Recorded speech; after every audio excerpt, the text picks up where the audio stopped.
नमस्कार दोस्तों, मेरा नाम है एच.एल. सैनी और आप सभी दोस्तों का टेक्निकल गुरु एच.एल. सैनी यूट्यूब चैनल में हार्दिक स्वागत है।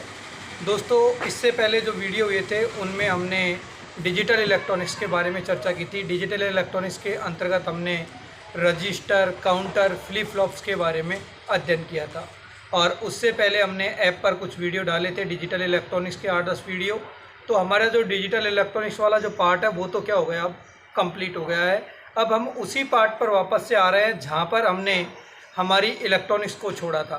तो इलेक्ट्रॉनिक्स वाला जो पार्ट था उसमें हमने अर्धचालक भौतिकी और पीएन जंक्शन डायोड के बारे में पढ़ लिया था। उसके बाद में जो हम चर्चा कर रहे थे वो चर्चा का विषय रहेगा हमारा ट्रांजिस्टर। तो आज की क्लास में हम जो विस्तृत चर्चा करेंगे वो विस्तृत चर्चा करेंगे ट्रांजिस्टर के बारे में। तो जो भी दोस्त हैं पहली बार इस चैनल पे हैं वो सभी लोग इस चैनल को सब्सक्राइब कर लीजिए। एक बार वीडियो को सभी दोस्तों में शेयर कर लीजिए ताकि क्लास को प्रॉपर तरीके से अपन स्टार्ट कर सके। ठीक है दोस्तों? हाँ जी, अगर यदि आपको ये वीडियो सीरीज पसंद आए तो इसे लाइक करना भी ना भूलें। तो स्टार्ट करते हैं आज का टॉपिक, और आज का टॉपिक है इलेक्ट्रॉनिक्स के अंतर्गत, और वो टॉपिक है दोस्तों ट्रांजिस्टर। इलेक्ट्रॉनिक्स के अंतर्गत जो आज टॉपिक स्टार्ट कर रहे हैं वो टॉपिक स्टार्ट कर रहे हैं हम दोस्तों ट्रांजिस्टर। बात करेंगे कि ट्रांजिस्टर होता क्या है, कैसे काम करता है, इन सारी बातों को पहले जानेंगे। लेकिन इससे पहले इस बात को जानेंगे कि ट्रांजिस्टर की आवश्यकता ही क्यों पड़ी। सबसे पहले जो बात करेंगे वो बात करेंगे कि हमें ट्रांजिस्टर की आवश्यकता क्यों पड़ी। ट्रांजिस्टर से पहले जो युक्ति काम में आ रही थी वो युक्ति क्या काम में आ रही थी? डायोड। और दोस्तों डायोड के मैंने अनुप्रयोग भी आपको पढ़ाए थे और उसमें हमने देखा था कि डायोड का उपयोग या तो हम दृष्टकारी मतलब रेक्टिफायर के रूप में कर सकते हैं या फिर किसी सिग्नल को डिटेक्ट करने के लिए, संसूचन के लिए काम में ले सकते हैं। कहने का क्या मतलब हुआ था कि डायोड का उपयोग या तो हम किसकी तरह कर सकते हैं, रेक्टिफायर की तरह, या फिर किसी सिग्नल को क्या करने के लिए, डिटेक्शन के लिए।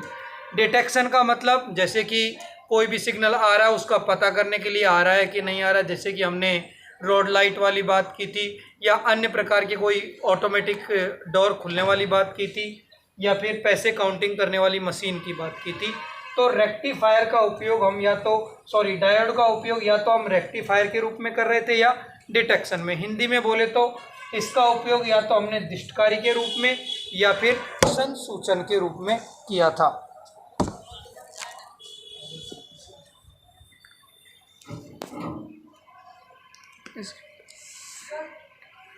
हाँ जी, तो हमने जो दृष्टकारी है उसका उपयोग या तो रेक्टिफायर के रूप में या संसूचन के रूप में किया था। लेकिन कभी भी हम रेक्टिफायर का उपयोग अर्थात जो डायोड है इस डायोड का उपयोग कभी भी एम्पलीफायर के रूप में नहीं कर सकते हैं। क्या बोला मैंने अभी आप लोगों को कि डायोड का उपयोग कभी भी एम्पलीफायर के रूप में नहीं किया जा सकता है। इसलिए सन 1948 1948 कब? सन 1948 में एक युक्ति खोजी गई और वो युक्ति कौन सी थी? ट्रांजिस्टर थी। तो अब हम बात करेंगे कि ये ट्रांजिस्टर है क्या। तो सबसे पहले ये जानना पड़ेगा हमें। तो पहली बात तो हमने ये देख ली कि ट्रांजिस्टर की आवश्यकता क्यों पड़ी, कि जो काम डायोड से नहीं हो पाया था, कौन सा काम नहीं हो पाया था? एम्प्लीफिकेशन का, प्रवर्धन का, संकेतों को बढ़ाने का काम किससे नहीं हो पा रहा था? डायोड से। इसलिए नई युक्ति कौन सी खोजी गई? ट्रांजिस्टर। तो आवश्यकता का तो हमें पता लग गया। अब बात करें खोजी कब गई? 1948 में। कहाँ खोजी गई? यूएसए में। हालांकि ये अनावश्यक क्वेश्चन है, कभी कोई पूछता नहीं है, लेकिन बच्चों को चाहिए होता है इतना डोज कि ट्रांजिस्टर की खोज 1948 में यूएसए।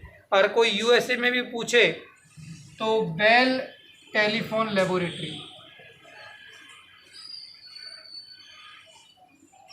बेल टेलीफोन लेबोरेटरी में किसकी खोज हुई? ट्रांजिस्टर की। और इस ट्रांजिस्टर की खोज करने वाले कितने वैज्ञानिक थे? 3। एक था बारडीन, एक था ब्राटेन और एक वैज्ञानिक था साकले। तो बोलेंगे गुरुजी नाम ही कहीं से अजीब अजीब निकाल करके लेकर के आए हो। तो मैंने नहीं निकाला क्योंकि तुम जानते हो कि जो वर्क करेगा नाम तो उसका आना ही आना है कि नहीं है। तो ये तुम जानते हो कि यूएसए के वैज्ञानिक है तो उनके नाम तो उटपटांगी होते हैं अपनी इस तरह। यहाँ दिनेश, महेश, राजेश, हरलाल तो होगा नहीं, है ना। तो ट्रांजिस्टर के जो खोजकर्ता थे वो कौन थे? बार्डिन, ब्राटेन और साकले। खोजा कब? 1948 में। कहाँ पर खोजा? यूएसए की बेल टेलीफोन लेबोरेटरी में। दोस्तों ये खोज इतनी ज़्यादा कारगर थी कि इस खोज के लिए ही इन तीनों वैज्ञानिक को 1956, 1957, 1956-57 में कौन सा पुरस्कार मिला? नोबेल पुरस्कार मिला। कौन सा पुरस्कार मिला? नोबेल पुरस्कार। तुम जानते हो कि नोबेल पुरस्कार हर किसी को थोड़ी दिया जा सकता है, सिर्फ 6 क्षेत्रों में दिया जाता है। तो भौतिकी का नोबेल के रूप में मिला 1956-57 में बार्डिन, ब्राटेन और साकले। तो आप इसी बात से आइडिया लगा सकते हो कि ट्रांजिस्टर कितना बड़ा मैटर था। तो आपको सिर्फ एक ही शब्दों में बात को याद रखना है कि ट्रांजिस्टर की खोज 1948 में बार्डिन, ब्राटेन एवं साकले नामक वैज्ञानिकों ने की थी। लिखूंगा इस लाइन को, अभी उतारने की जरूरत नहीं है। लेकिन बात करते हैं कि ट्रांजिस्टर है क्या। इतनी देर से पूरा गुणगान कर दिया लेकिन अभी तक चर्चा यह नहीं की कि ट्रांजिस्टर है क्या। तो दोस्तों ट्रांजिस्टर 3 टर्मिनल वाली अर्धचालक युक्ति है। क्या है ये? कि भाई डायोड कितने टर्मिनल वाली थी? 2 टर्मिनल वाली। जबकि ट्रांजिस्टर कितने टर्मिनल वाली अर्धचालक युक्ति है? 3 टर्मिनल वाली अर्धचालक युक्ति है, जो कि एसी संकेतों को क्या करती है? प्रवर्धन का कार्य करती है। अगर इंग्लिश में बोलूं तो या हिंदी में बोलो तो प्रत्यावर्ती संकेतों को बढ़ाने का काम करती है। इंग्लिश में बोलूं तो एसी सिग्नल के एम्प्लीफिकेशन का कार्य करती है। एम्प्लीफिकेशन मतलब बढ़ाना या प्रवर्धन करने का कार्य करती है। इसकी खोज 1948 में ब्राडिन, बार्टे और साकले नामक वैज्ञानिक ने की, जिनके लिए 1956-57 में इन्हें नोबेल पुरस्कार मिला। इन्होंने ये खोज यूएसए की बेल टेलीफोन लेबोरेटरी में की।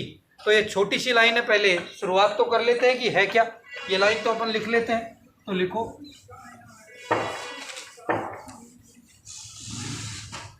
ट्रांजिस्टर एक 3 टर्मिनल वाली अर्धचालक युक्ति है,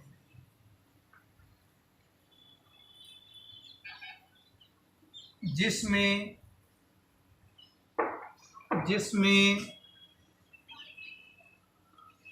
प्रत्यावर्ती संकेतों, अंग्रेजी में बोले तो एसी सिग्नल, जिसमें प्रत्यावर्ती संकेतों के प्रवर्धन, और प्रवर्धन का मतलब अंग्रेजी में होता है दोस्तों एम्प्लीफिकेशन, जिसमें प्रत्यावर्ती संकेतों के प्रवर्धन की क्षमता होती है। तो देख लो परिभाषा में ही वो वाली बात आ गई। कौन सी वाली? बढ़ाने वाली बात। जो काम डायोड नहीं कर पा रहा था वो काम किसने कर दिया है? ट्रांजिस्टर ने। किया क्या है? जो संकेत दे रहे हैं उनको बढ़ाकर, जैसे मैं बोलूँ राम तो ये बोला राम, बढ़ाएगा कि नहीं बढ़ाएगा? तो संकेतों को बढ़ाने का काम करता है। अगली लाइन से लिखो, ट्रांजिस्टर की खोज 1948 में यूएसए की बेल टेलीफोन लेबोरेटरी में बार्डिन, ब्राटेन तथा साकले नामक वैज्ञानिकों ने की।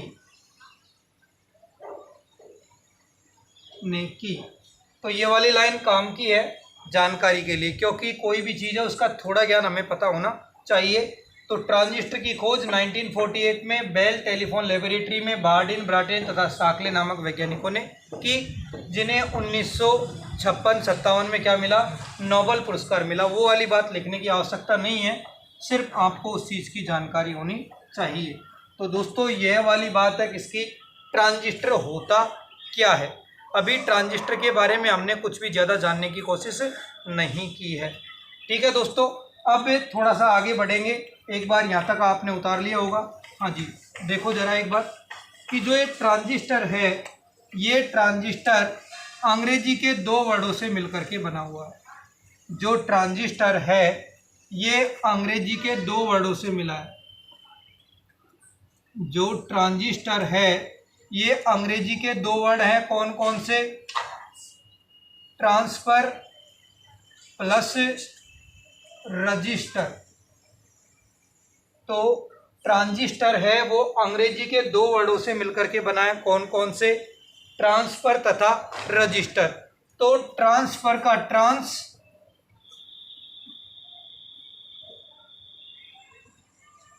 ट्रांजिस्टर, सॉरी एक मिनट,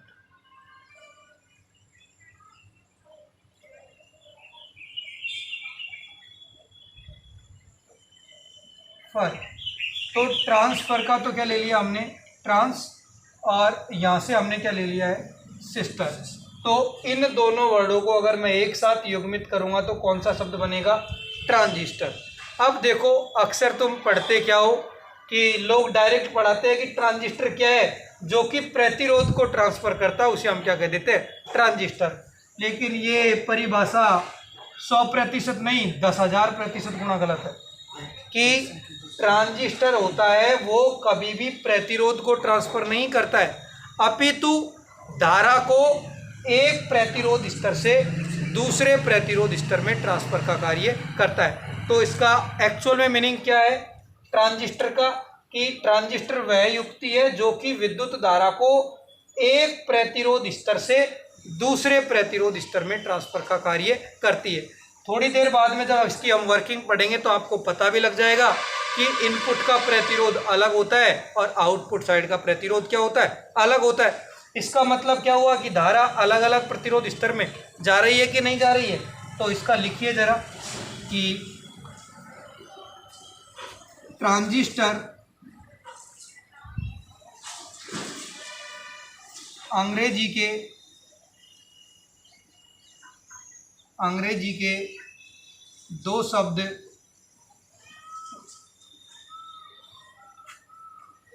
ट्रांसफर तथा रजिस्टर से मिलकर बना है।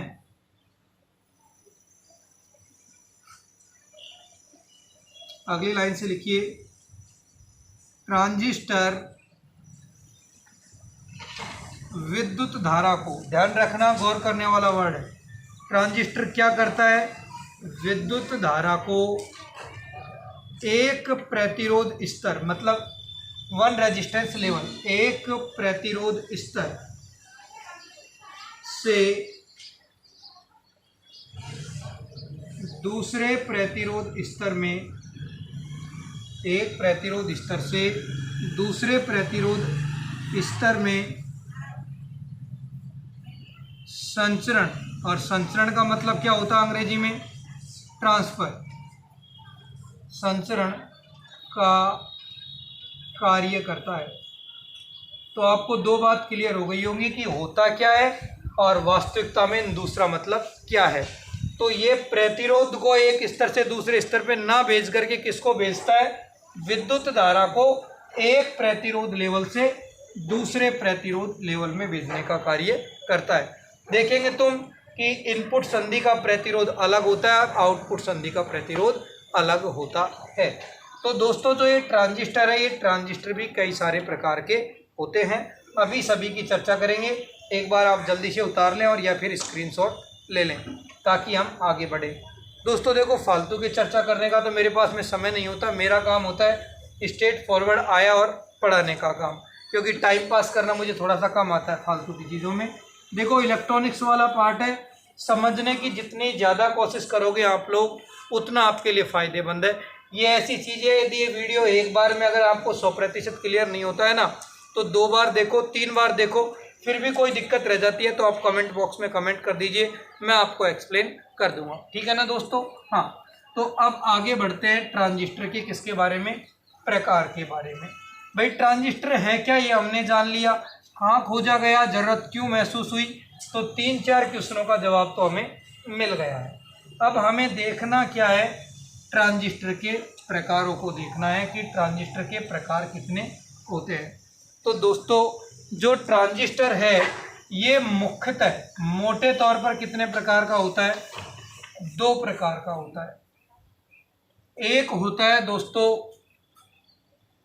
संधि ट्रांजिस्टर। एक कौन सा होता है? संधि ट्रांजिस्टर, या अक्सर आप लोग उसे बोलते हो बाईपोलर संधि ट्रांजिस्टर। बाईपोलर संधि ट्रांजिस्टर, तो अंग्रेजी में इसे क्या कहा जाता है? बीजेटी। बीजेटी का ही दूसरा नाम यह है जंक्शन ट्रांजिस्टर।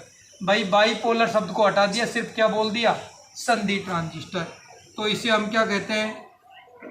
जंक्शन ट्रांजिस्टर भी कहते हैं। कौन सा नाम दिया जाता है मेरे प्यारे दोस्तों? Junction transistor. तो ये दोनों शब्दों का एक ही मतलब है, बीजेटी बोल दो या संधि ट्रांजिस्टर बोल दो। दोस्तों ये जो बीजेटी है या संधि ट्रांजिस्टर है, इसके भी कितने प्रकार होते हैं? 2 प्रकार होते हैं। एक होता है पीएनपी और दूसरा वाला होता है एनपीएन। तो संधि ट्रांजिस्टर के कितने प्रकार? 2, एक पीएनपी और दूसरा एनपीएन। तो हम पढ़ेंगे पीएनपी ट्रांजिस्टर और एनपीएन ट्रांजिस्टर। दूसरा वाला इधर पढ़ते हैं हमें, कौन सा? क्षेत्र प्रभाव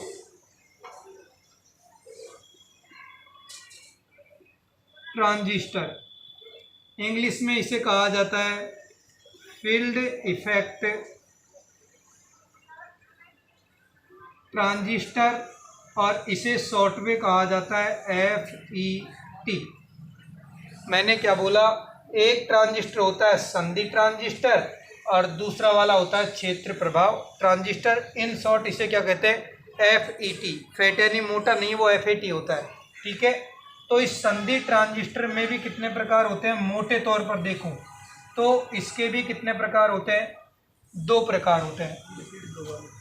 फील्ड, अच्छा फील्ड 2 बार लिख दिया है। फील्ड इफेक्ट लिखना था भाई, 2 बार फील्ड को लिख करके क्या करने का? क्षेत्र प्रभाव ट्रांजिस्टर का मतलब है फील्ड इफेक्ट ट्रांजिस्टर।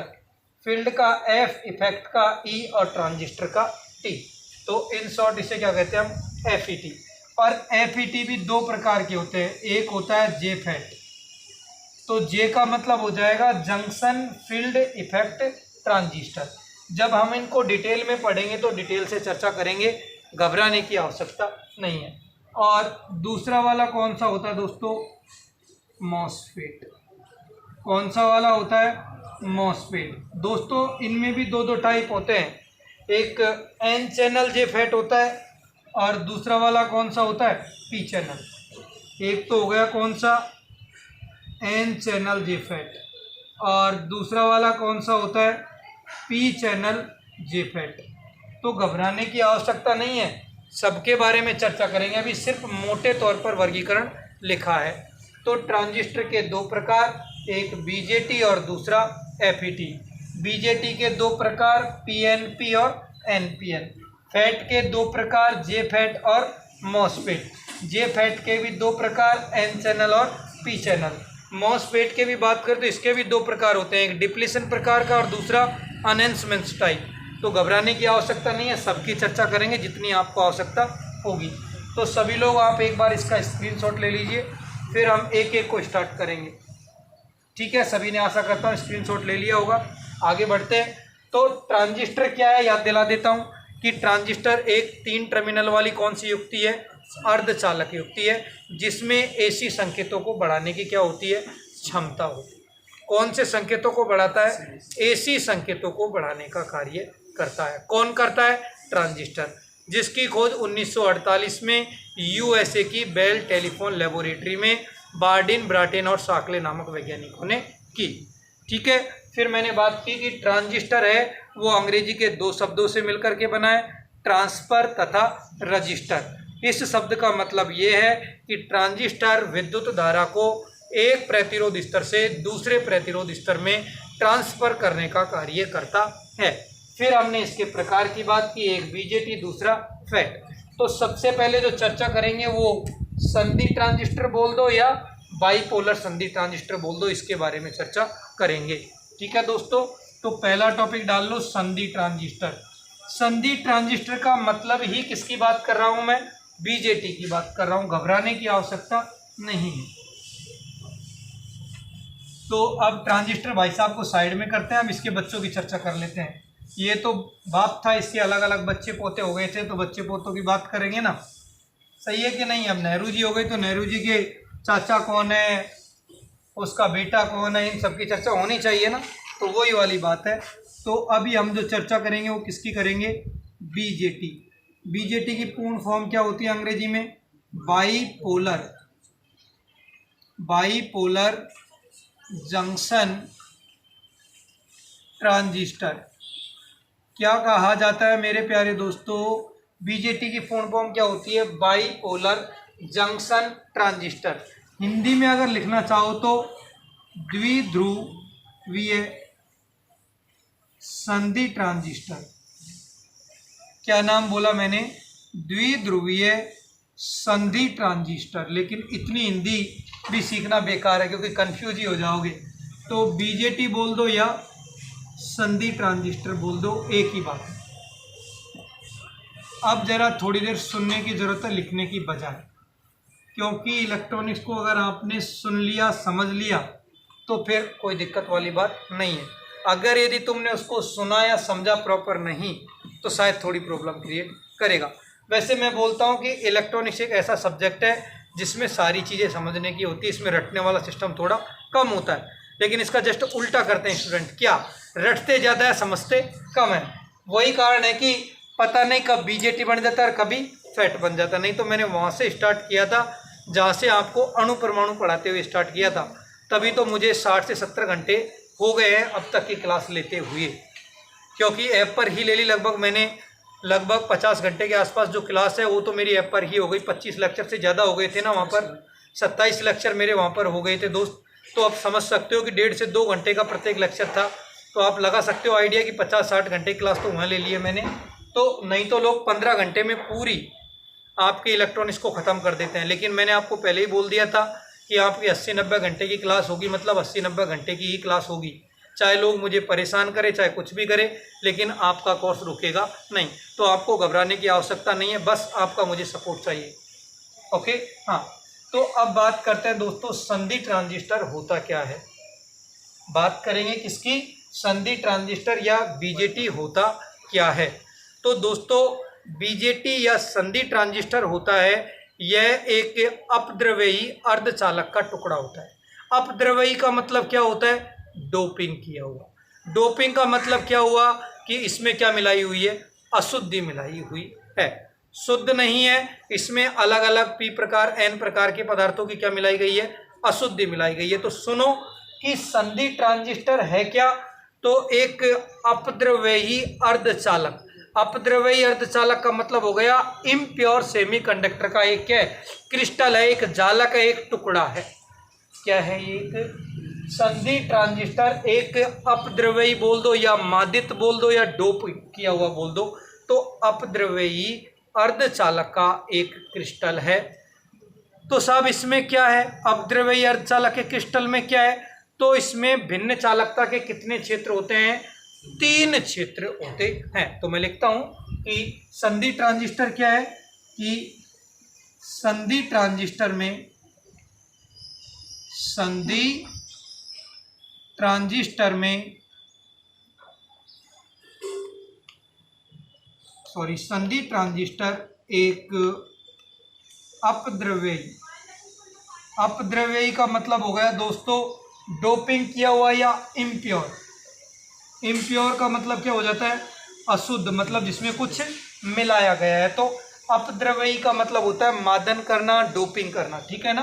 तो संधि ट्रांजिस्टर एक अपद्रव्यी अर्धचालक का क्रिस्टल है। क्रिस्टल का मतलब तो जानते हो हिंदी में जालकनुमा संरचना, ठीक है ना। अपद्रव्यी अर्धचालक का एक क्रिस्टल है जिसमें अलग अलग चालकता के 3 क्षेत्र होते हैं। तो आपको शायद क्लियर हो रही होगी कि संधि ट्रांजिस्टर या बीजेटी है क्या? एक अपद्रव्यी अर्धचालक का क्रिस्टल है जिसमें कितने क्षेत्र होते हैं? 3, और तीनों क्षेत्रों की चालकता क्या होती है? अलग अलग होती है। दोस्तों इसमें आगे अगर मैं बात करना चाहूँ तो 3 क्षेत्र हो गए, तो तीनों में से एक बीच में होगा कि नहीं होगा? अरे मैं खड़ा हूँ, एक मेरे बगल में है और एक उसके बगल में है, तो हम दो के बीच में एक है कि नहीं है? तो इसमें जो बीच वाला क्षेत्र होता है उसमें जो डोपिंग होती है वो सबसे कम होती है। उसमें डोपिंग क्या होती है दोस्तों? सबसे कम होती है। और इस क्षेत्र की जो प्रकृति होती है दोनों क्षेत्रों से क्या होती है? अलग होती है। दोनों क्षेत्रों से क्या होती है? अलग होती है। यदि बीच वाला पी प्रकार का है तो दोनों बगल वाले कौन से होंगे? एन प्रकार के। अगर बीच वाला एन प्रकार का है तो दोनों बगल वाले कौन से प्रकार के होंगे? पी प्रकार के। क्लियर हो गई कि नहीं हो गई? तो लिखो इस स्टेटमेंट को। मध्य क्षेत्र, और मध्य क्षेत्र का मतलब कौन सा वाला? बीच वाला। यही तो होता है मध्य का मतलब। तो मध्य क्षेत्र की डोपिंग दोनों क्षेत्रों से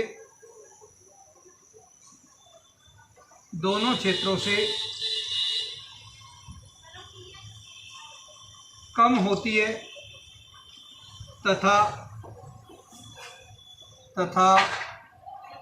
मध्य क्षेत्र की प्रकृति का मतलब नेचर। वो बोलते हैं ना कि बीच वाला पी प्रकार का होगा तो बगल वाले एन प्रकार के होंगे, और बीच वाला एन प्रकार का होगा तो बगल वाले पी प्रकार के होंगे। तो मध्य वाले क्षेत्र की प्रकृति भी क्या होती है? अलग होती है। तो दोनों चीज अलग अलग होती है। डोपिंग भी अलग नेचर की है और प्रकृति भी क्या होती है? अलग होती है। कहने का मतलब बीच वाले क्षेत्र की चालकता भी अलग होगी और उसकी प्रकृति भी क्या होगी? अलग होगी। और मैंने बोला भी है कि इसमें क्रिस्टल अर्धचालक है जिसमें अलग अलग चालकता के कितने क्षेत्र होते हैं? 3 क्षेत्र होते हैं। तो दोस्तों जो 2 क्षेत्र हैं, मध्य वाले क्षेत्र के अलावा जो 2 क्षेत्र हैं, दोनों क्षेत्रों की प्रकृति क्या होती है? समान होती है। बीच वाले क्षेत्र की प्रकृति अलग होती है दोनों क्षेत्रों से। तो दोनों क्षेत्रों की प्रकृति क्या होगी दोस्तों? समान होती है। और इस मध्य वाले क्षेत्र की प्रकृति अलग होने के आधार पर ही संधि ट्रांजिस्टर के कितने प्रकार होते हैं? 2। हाँ या ना? अगर बीच वाला P है तो बगल वाले N, तो हो जाएगा NPN, और बीच वाला N है तो बगल वाले क्या हो जाएंगे? P, तो कौन सा बन जाएगा? PNP। तो मध्य वाले क्षेत्र की प्रकृति अलग होने के कारण ही संधि ट्रांजिस्टर के कितने प्रकार होते हैं? 2। लिखो इसको। मध्य वाले क्षेत्र की प्रकृति का मतलब इसका नेचर,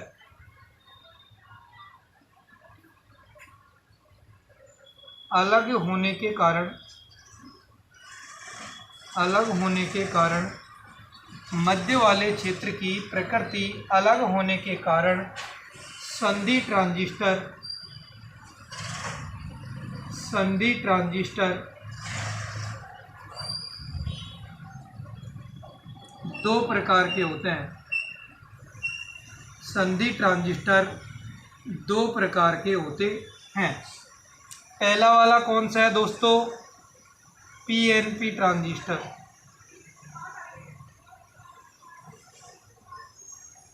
और दूसरा वाला कौन सा होता है दोस्तों? NPN transistor. तो एक बार फिर से याद दिलाता हूँ मेरे सभी प्यारे विद्यार्थियों को, उतार लेंगे आप, चाहे स्क्रीनशॉट भी ले लेना, एक बार फिर से समझ लो। इलेक्ट्रॉनिक्स है, इस प्रत्येक बात को अगर 2 बार समझ लोगे तो कोई बुराई नहीं है। 2 की जगह 3 वीडियो बन जाएंगे, इससे कोई ज़्यादा फर्क पड़ने वाला नहीं है, लेकिन मैटर समझ में आना चाहिए। सिर्फ खाना पूर्ति नहीं करनी है मेरा उद्देश्य, मैंने पहले ही बोला था। पढ़ाऊँगा तो सिस्टमेटिक ही पढ़ाऊँगा, नहीं तो मना ही कर दूँगा। तो दोस्तों संधि ट्रांजिस्टर होता क्या है? कैसा अर्धचालक है? अशुद्ध अर्धचालक है, बाह्य अर्धचालक है, मतलब डोपिंग किया हुआ अर्धचालक का एक क्या है? क्रिस्टल है, जिसमें क्या होते हैं? अलग अलग चालकता के कितने क्षेत्र होते हैं? 3 क्षेत्र होते हैं। बीच वाले क्षेत्र की डोपिंग भी अलग होती है और नेचर भी अलग होता है। और बीच वाले क्षेत्र की डोपिंग और प्रकृति अलग होने के कारण ही संधि ट्रांजिस्टर के कितने प्रकार होते हैं? 2, एक पीएनपी और दूसरा एनपीएन ट्रांजिस्टर। ठीक है दोस्तों, अब चाहे आप इसका स्क्रीनशॉट ले लो, अब हम आगे बढ़ जाएंगे। ठीक है, आप जल्दी से स्क्रीनशॉट ले लीजिए ताकि हम आगे बढ़ते हैं। ठीक है, आप लोगों ने स्क्रीनशॉट ले लिया होगा, आगे बढ़ते हैं इसमें। तो हमें ये तो पता लग गया कि संधि ट्रांजिस्टर के कितने प्रकार होते हैं? 2, एक होता है पीएनपी और दूसरा वाला कौन सा होता है? एनपीएन।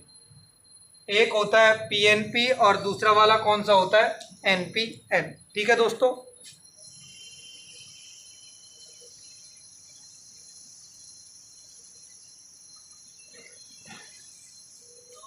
हाँ जी। अब देखिए जरा इससे आगे का मैटर, इससे आगे वाला मैटर देखते हैं। आगे वाला मैटर है क्या? तो देख, तो हमने अभी एक बात की फिलहाल में कि इसमें कितनी परत होती हैं? 3 परत होती हैं। 3 क्षेत्र होते हैं कि नहीं होते हैं? 3 क्षेत्र होते हैं। ठीक है, और जो बीच वाला जो क्षेत्र है हमारे पास में, उसकी प्रकृति 2 क्षेत्रों से क्या होती है? अलग होती है। तो मैं मान लेता हूं कि बीच वाला कौन सा है?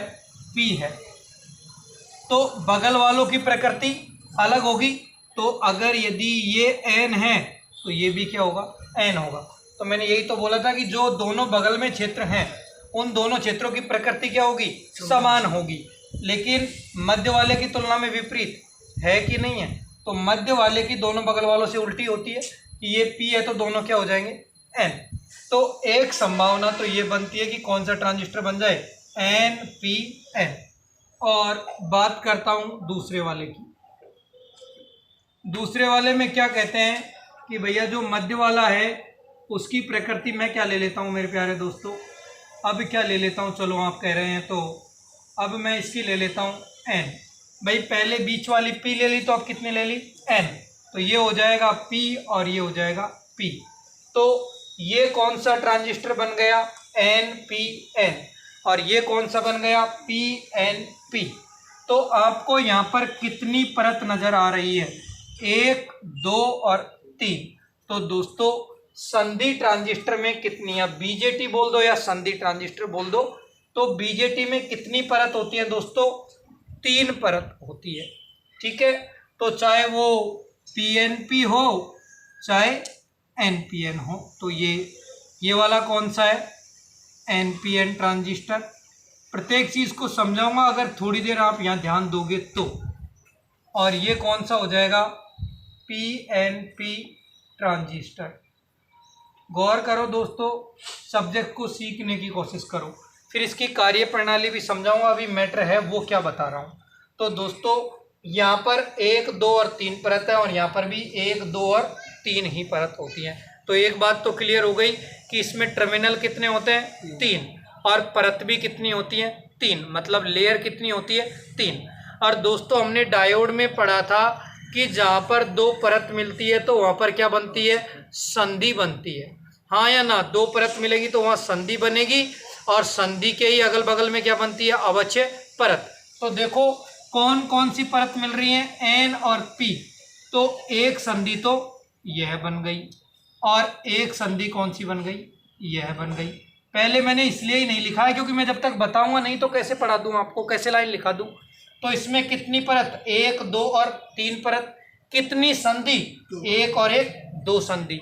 तो आपको भी पता है कि जहाँ संधि बनती है वहीं तो अवच्छय परत बनती है। तो आपके टेक्निकल हेल्पर 2018 26 और 27 तारीख वाले पेपर में पूछा गया था कि संधि ट्रांजिस्टर या सिंपल बोला था ट्रांजिस्टर में कितनी अवच्छय परत होती है। तो अवच्छय परत को तो बच्चों ने पढ़ा नहीं और पढ़ क्या लिया? परत। और जवाब कितना करके आ गए? 1, 2 और 3, जो कि क्या था? गलत जवाब। जवाब सही क्या था? 2। क्योंकि अवच्छय परत कितनी होती है? जितनी संधि बनेगी उतनी ही अवच्छय परत होती है।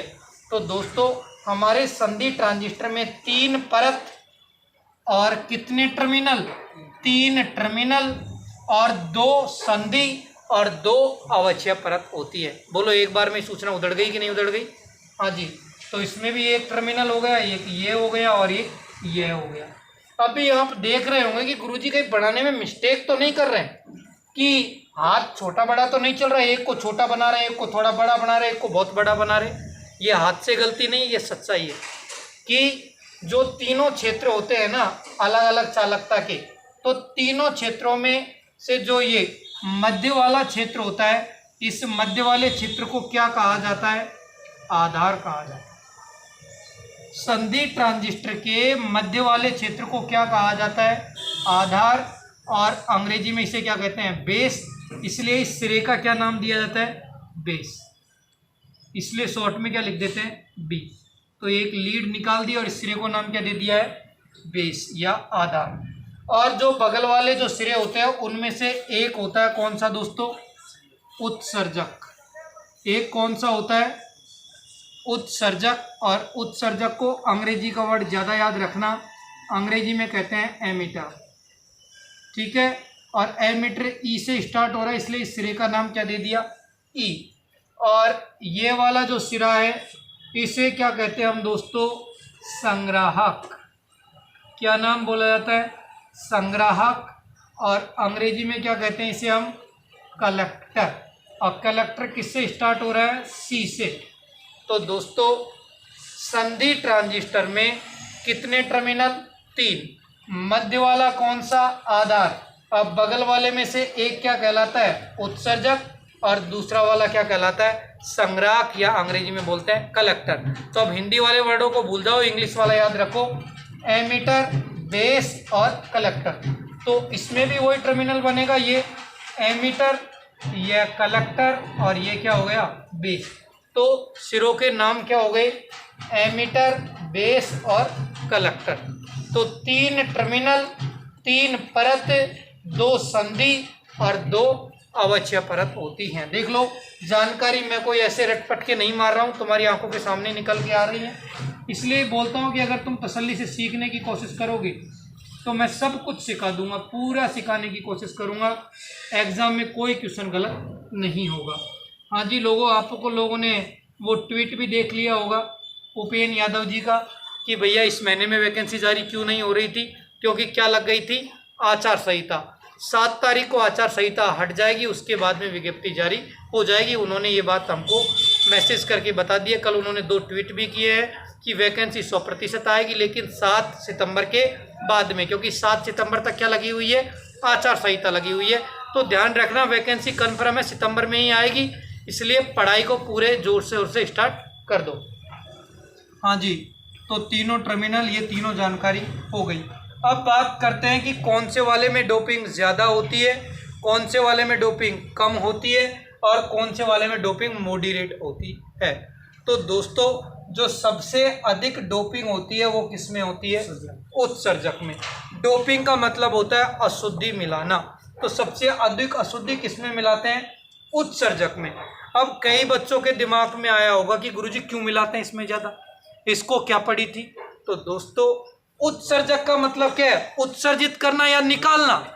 तो क्या निकालेगा? ये कोई लड्डू, बर्फी, गुलाब जामुन तो निकालेगा नहीं। निकालेगा क्या? आवेश वाहक। अब आवेश वाहक क्या हो सकता है? या तो इलेक्ट्रॉन हो सकता है या फिर होल हो सकता है। तो मुझे बताओ, इसके पास में कुछ होगा तभी तो निकालेगा, हाँ या ना? भाई उत्सर्जक का काम क्या है? आवेश वाहक प्रदान करना, देना। तो ये कब प्रदान करेगा? जब इसके पास में होगा तभी तो देगा। और कब हो सकता है? जब इसके पास में पहले से उपलब्ध हो। और पहले से उपलब्ध क्या हो? जब इसमें पहले से क्या की हुई हो?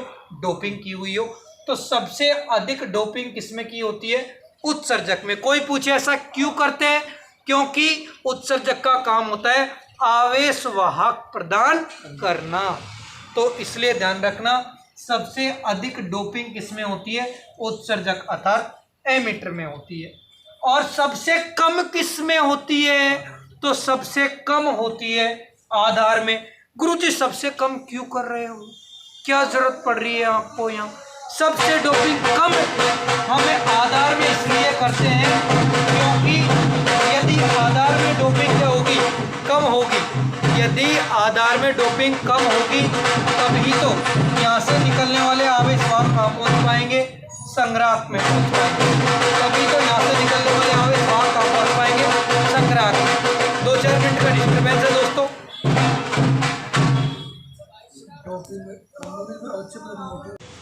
हाँ जी, तो हमने दोनों के बारे में बात कर रहे हैं, कौन कौन से हैं इसमें, एक एनपीएन और दूसरा पीएनपीएन। तो दोनों में ही क्या है, 3 टर्मिनल हैं और 3 ही परत हैं, और इसके अंदर क्या है, 2 संधि हैं और 2 ही क्या है, अवच्छय परत है। तो दोस्तों उत्सर्जक में डोपिंग सबसे क्या करते हैं, ज़्यादा करते हैं। क्यों करते हैं, क्योंकि ताकि अधिक से अधिक आवेश वाहक क्या किए जा सके, भेजे जा सके। लेकिन आधार में डोपिंग क्या करते हैं, सबसे कम करते हैं। ऐसा क्यों करते हैं, क्योंकि आधार में यदि हम सबसे कम डोपिंग करेंगे तो यहाँ से निकलने वाले आवेश वाहक का यहाँ पर पुनर्मिलन, रिकॉम्बिनेशन क्या होगा, कम से कम होगा। मान लो इनकी संख्या ही कम है, मान लो पी परत में क्या है, होल है, और एन परत में क्या है, इलेक्ट्रॉन है। तो ये ज़्यादा संख्या में जाएंगे, ये कम है, तो पुनर्मिलन कम से कम होगा, ज़्यादातर आवेश वाहक कहाँ पहुँच जाएंगे, संग्राहक में पहुँच जाएंगे। तो ध्यान रखना, सबसे अधिक डोपिंग होती है उत्सर्जक की और सबसे कम डोपिंग होती है आधार की। और संग्राहक की जो डोपिंग होती है वो उत्सर्जक से क्या होती है, कम, और आधार से क्या होती है, ज़्यादा होती है। तो हमने देखा कि उत्सर्जक का काम है आवेश वाहक भेजना, और संग्राहक का क्या काम है, आवेश वाहक ग्रहण करना। तो ग्रहण करने के लिए एरिया ज़्यादा चाहिए कि कम चाहिए, किसी चीज़ को इकट्ठा करने के लिए ज़्यादा एरिया चाहिए ना, इसलिए ध्यान रखना कि संग्राहक का क्षेत्रफल सबसे क्या होता है, ज़्यादा होता है, और आधार का क्षेत्रफल सबसे कम होता है। और उत्सर्जक का जो क्षेत्रफल है वो संग्राहक से कम लेकिन आधार से क्या होता है, ज़्यादा होता है। तो ये जो मैंने अभी 5-7 लाइनें बोली हैं, उन 5-7 लाइनों को आप क्या कर सकते हो, लिख सकते हो। मैं उन सभी लाइनों को आपको अभी लिखाऊंगा, लेकिन 1 मिनट एक बात देखो कि भैया अगर मैं गौर करूं तो यहाँ पर बन कितने डायोड रहे हैं। अगर गौर करें तो 1 डायोड बन रहा है कि 2 बन रहे हैं कि 3 बन रहे हैं, तो जवाब आएगा कितने डायोड बन रहे हैं, 2। कैसे गुरुजी, देखो पी एन, तो 1 डायोड तो ये बन गया, और एक पी और एन। तो ये देखो पी वाली जो परत होती है हमेशा कैसी बनाई जाती है, ये बड़ी वाली बनाई जाएगी, और इस तरफ कौन सा हो गया, ये एन। तो 1 डायोड तो ये बन गया। तो ये सिरा कौन सा है, एमीटर वाला, और बीच वाला ये सिरा है कौन सा है, बेस वाला, हाँ या ना। फिर कह रहा है कि P और N, तो ये लो P वाला हिस्सा और ये वाला N वाला हिस्सा, तो ये कौन सा बन गया, कलेक्टर। तो आपको क्या बात समझ में आई कि अगर देखा जाए तो हमारा जो ट्रांजिस्टर है ये 2 डायोडों को विपरीत जोड़ रखा है, वैसा ही बन रहा है कि नहीं बन रहा है भाई। P से N 1 डायोड बन गया और P से N 1 डायोड बन गया।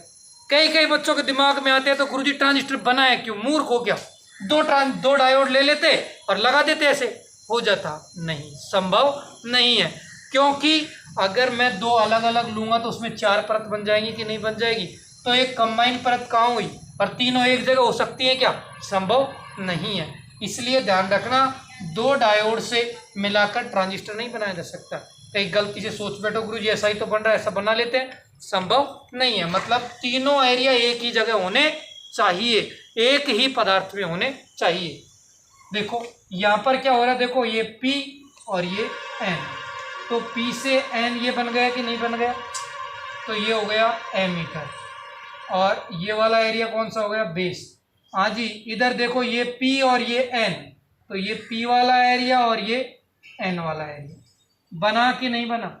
तो देखो ये कौन से वाले का अगर देखा जाए तो तुल्य परिपथ है, PNPN ट्रांजिस्टर का, PNP ट्रांजिस्टर का, और ये किसका तुल्य दिख रहा है, NPN का दिख रहा है कि नहीं दिख रहा है, ये NP और N, और ये कौन सा है, PN और P। ऐसे ही बनेगा कि नहीं बनेगा। तो सबसे पहले आप लोग इन दोनों डायग्रामों का स्क्रीनशॉट ले लो, फिर जो सारी बातें मैंने बोली हैं सबको पॉइंट टू पॉइंट मैं भी लिखता हूँ। ध्यान रखना, बहुत काम की चीज़ें हैं, सिस्टमेटिक पता होनी चाहिए, ठीक है। हाँ जी, तो छापो एक बार फटाफट से आप लोग, जल्दी से, जितना जल्दी छाप सकते हो उतना जल्दी छापिए, या फिर आप लोग स्क्रीनशॉट ले लो ताकि फिर मैं आगे बढ़ जाता हूँ, ठीक है ना। हाँ, तो छोटी छोटी चीज़ें ट्रांजिस्टर का अगर एक बार बेसिक पता लग गया ना तो फिर समझ लो आप ट्रांजिस्टर को ऐसे उधेड़ के रख दोगे जैसे अपन सही से कपड़े अखाड़ के फेंकते हैं ना, वो वाली स्थिति। क्यों? छोटी छोटी बातें पता है तो फिर कुछ भी दे दो, हर चीज़ का सॉल्यूशन मिलेगा कि नहीं मिलेगा? 100% मिलेगा। वो बोलते हैं ना कि यदि चीज़ें हमको पता है तो सब कुछ संभव है। सही है कि नहीं है? चलो हाँ जी, तो फटाफट से आपने छाप लिया होगा। अब आगे बढ़ते हैं। जो बातें मैंने बोली हैं सारी बातों को लिखा देता हूँ। लिखिए, ये जो बातें हैं वो दोनों ट्रांजिस्टरों में कॉमन है, वो चाहे एनपीएन हो चाहे पीएनपीएन हो। ठीक है, अब लिखते जाइए। जो बातें बोली थी सबको लिखा रहा हूँ। लिखिए, मध्य क्षेत्र को आधार कहते हैं। क्या कहते हैं? बीच वाले क्षेत्र को, मध्य वाले क्षेत्र को आधार कहते हैं। मध्य वाले क्षेत्र को आधार कहते हैं तथा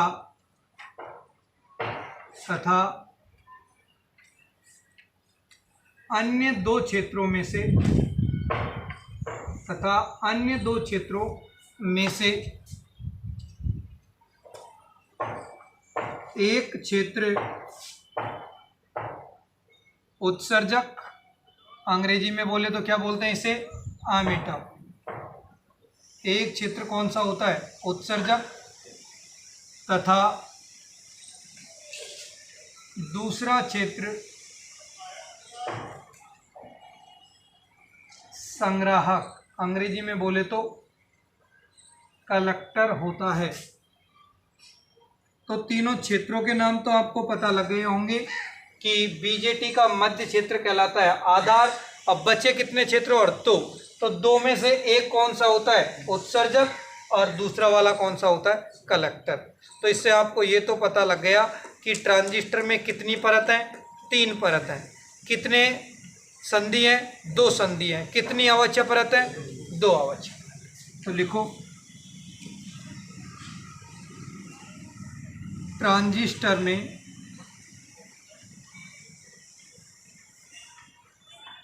तीन परत, अंग्रेजी में बोले तो लेयर,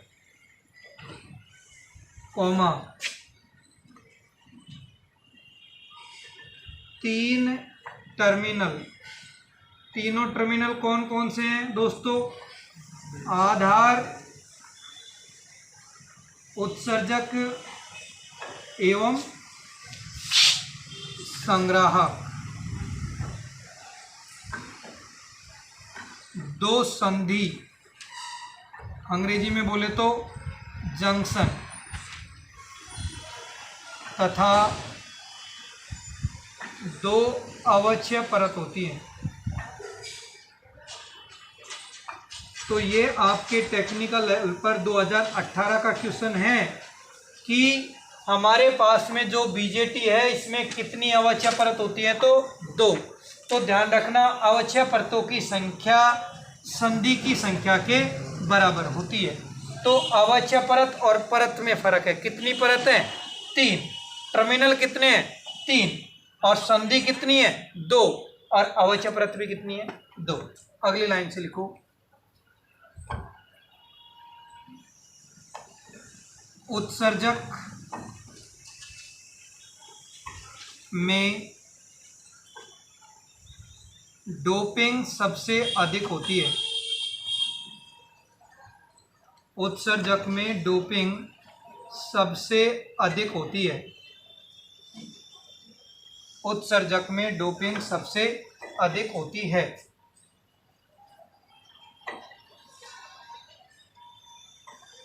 क्योंकि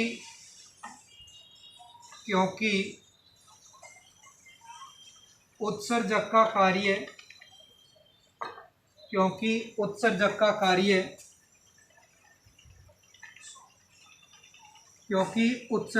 कार्य बहुसंख्यक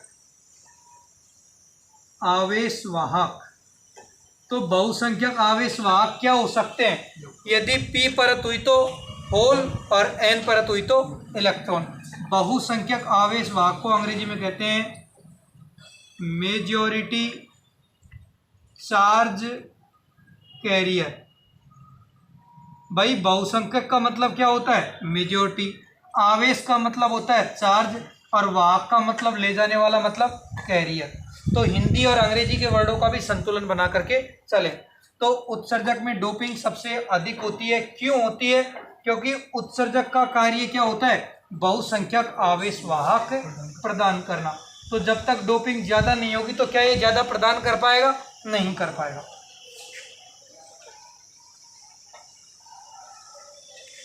हाँ जी, तो ये वाली लाइनें आपने उतार ली हो तो आप यहाँ तक का स्क्रीनशॉट ले लो। मैं ऊपर से मिटाता हूँ और अगली लाइन लिखता हूँ।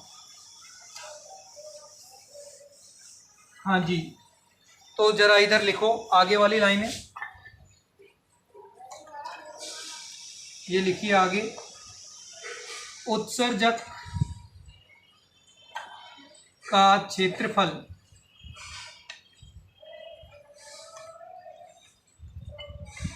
संग्राहक से कम तथा आधार से अधिक होता है। अभी मैंने जो सारी बातें समझाई है वो वही बातें लिख रहा हूँ, एक्स्ट्रा कुछ भी नहीं लिख रहा हूँ। जो बातें अभी डायग्राम में समझाई थी, पीछे वीडियो को रिमाइंड करके देख लेना, आपको समझ में आ जाएगा। तो उत्सर्जक का क्षेत्रफल है वो संग्राहक के क्षेत्रफल से कम तथा आधार के क्षेत्रफल से क्या होता है? अधिक होता है। तो ये वाली दो बातें तो किसके बारे में लिख ली हमने? उत्सर्जक के बारे में। ऐसे ही दो बातें किसकी लिखेंगे हम? आधार की। तो लिखो आधार, और आधार को अंग्रेजी में बोलते हैं बेस, और इसका प्रतीक चिन्ह के रूप में क्या काम में लेते हैं? बी। तो लिखो आधार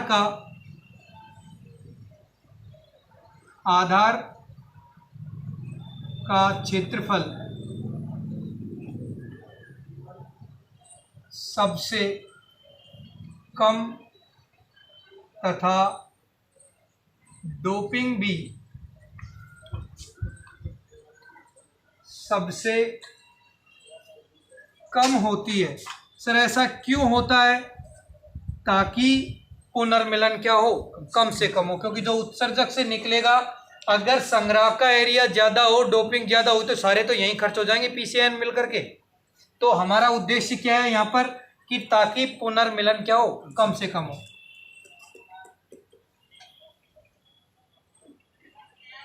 आधार का क्षेत्रफल सबसे कम तथा डोपिंग सबसे कम होती है, क्योंकि, या फिर लिख लो ताकि इलेक्ट्रॉन तथा होल का पुनर्मिलन, ये जैसे शादी के बाद में पुनर्मिलन होता है ना, ये वाला है रिकॉम्बिनेशन। पुनर्मिलन कम से कम हो। किसका पुनर्मिलन? इलेक्ट्रॉन और होल का। पुनर्मिलन का मतलब होता है रिकॉम्बाइन होना, और रिकॉम्बाइन होने का मतलब सीधा सा ये है कि एक दूसरे को खत्म कर देना।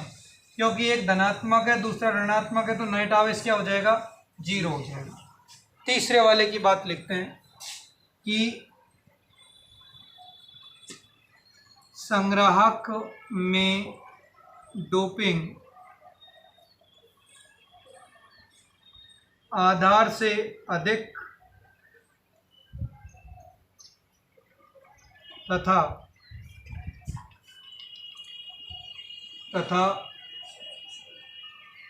उत्सर्जक से कम होती है। तो उत्सर्जक का काम क्या होता है? आवेश वाहक को संग्रहित करना, इसलिए इसका एरिया क्या रखा जाता है? बड़ा रखा। लिखो संग्राहक का क्षेत्रफल सबसे अधिक होता है, सबसे अधिक होता है क्योंकि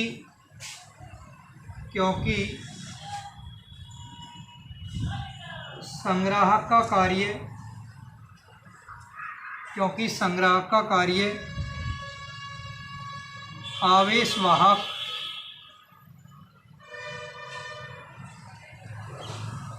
संग्रहित करना होता है।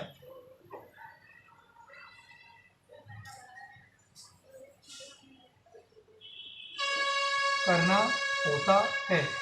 तो दोस्तों इस लेक्चर में हमने चर्चा क्या की है देखा जाए तो कि ट्रांजिस्टर है क्या और कौन कौन सी चीज़ें इसके अंतर्गत विद्यमान होती है।